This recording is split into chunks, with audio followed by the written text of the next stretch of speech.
there you are, YouTube. October 9, October 9. What are we watching? What is it? What is it? A Haunting in Venice. Ooh, oh, okay. So this is like a part of that Yes. series. Did it start out as books or something? Like the, oh gosh, I can't think of Agatha it. Christie? Is that it? I don't know. It's Mr. Mustache Man though. Oh, Mr. Mustache Man. Yeah, the guy in that has a huge mustache. He almost has like two mustaches. Oh, I want. Oh, yeah, that's something. I'm thinking of something totally Okay. different. I want to. Cut that out. Murder on the Express or something. I want to see a Orient. picture of Yeah. Mr. Mustache Man. Huh? I want to see a picture of Mr. Mustache Man. Okay, I'll show you.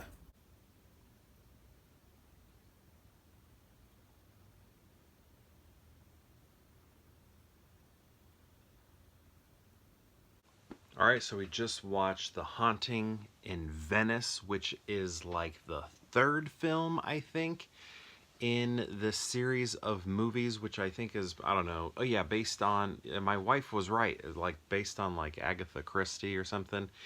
And there's like, I mean, I think I think there's like three of them. There's also like maybe a television show or something. But this Kenneth Branagh series, this is the third one. So Kenneth Branagh, he stars and directs these films. The person he is playing is named, let me get this right here, like Hercules or Hercule or something like that. Hercule.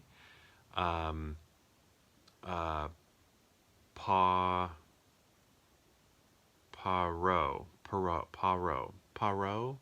Am I saying that right? Hercule Poirot. Something like that. And he's got a really cool mustache, really cool handlebar mustache. And it's like he has two. It's like he has the outer section here, like this. But then in the inside, it's like he parts it here, then has a whole nother mustache on the inside like this, which I think is really awesome.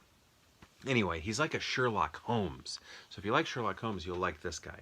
And I really love it in movies when people are an expert and are good at what they do and just are the best at what they do. I shouldn't just say good. I love it when they're the best at what they do. And that's like the way he is. There's like this great scene. So it's like a murder mystery, basically.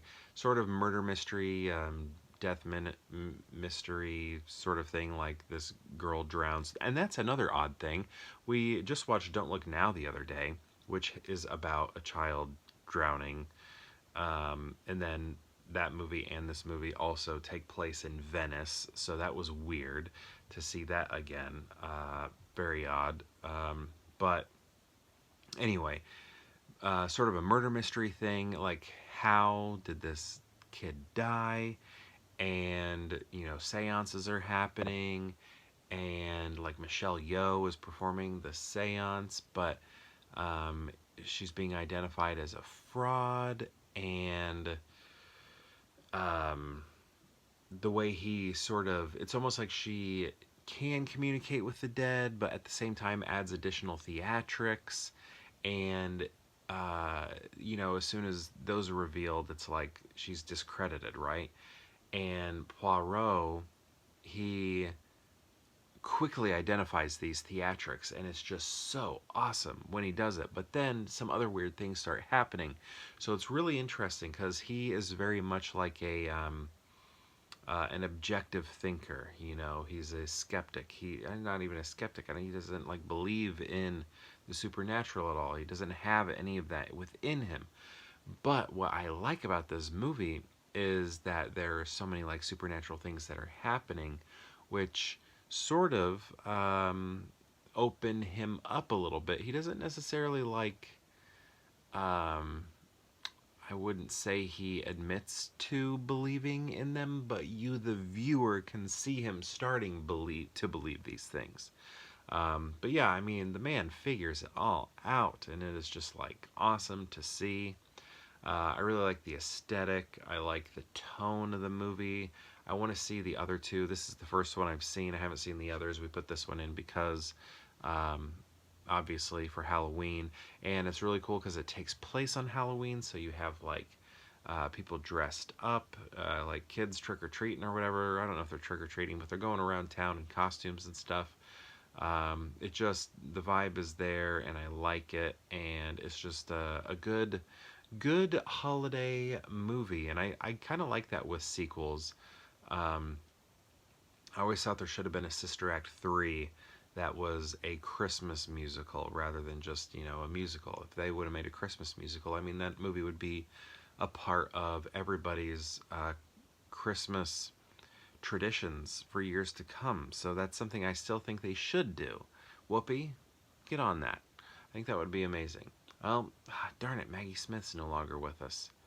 Man, or maybe that's what could pull the band back together, pull the chorus back together. So yeah, I think that would be an amazing thing, and that's what I like about this. It's like it's the third movie and it's a holiday movie, so it could be. It feels like a standalone. That something that people could watch every year around Halloween, which is nice because the other two, I don't know, maybe they're holiday films too, and I just don't know because I haven't seen them, but they just are their own movies. Where this one can be a part of the trilogy or watched on its own during the Halloween holiday, which is very cool. But yeah, overall, I did like this movie. I thought it was nice. In a lot of ways, it's a type of movie that I do enjoy watching. But feels very mainstream and everything. Kenneth Branagh is funny in it and good in it, and I think he directed it well. He has some of the most wild camera angles I've ever seen. There are some wild high Dutch angles happening. There's like cameras that are mounted on the body, where you see like people like walking like this, and it's all very interesting, and I thought it was great and added to the spookiness. Tina Fey's in the movie. Yeah, it was a good one. I wish there were like bigger stars throughout, because that's one thing that I remember from the trailer for the first movie, which I never saw, but I remember seeing the trailer and thinking, oh my goodness, this could be like one of my favorite movies ever, because I loved the ensemble famous cast, like knowing everybody, and the trailer was just so good. And I feel like if he makes another one, he needs to shoot for the stars again with an all-star cast just like that first one. Like this one, I just wish there were a few more bigger names that I could name drop, but really I can name drop, like I said, Michelle Yeoh and Tina Fey, and there's another woman who I know from like Pride and Prejudice, and I don't know, I know her from something else that I can't think of right now, but she's also in it. I don't know her name, but I'd like it to be like super big A-listers again. I think that would be awesome. Anyway, have you seen The Haunting in Venice? Or A Haunting in Venice? I can't remember what the title is. But anyway, if you have, let me know. Also, I'm curious what movies you're watching this lead up to Halloween. I'd love to know. Let me know in the comments below, and perhaps we'll see you tomorrow for more Pure Hangout.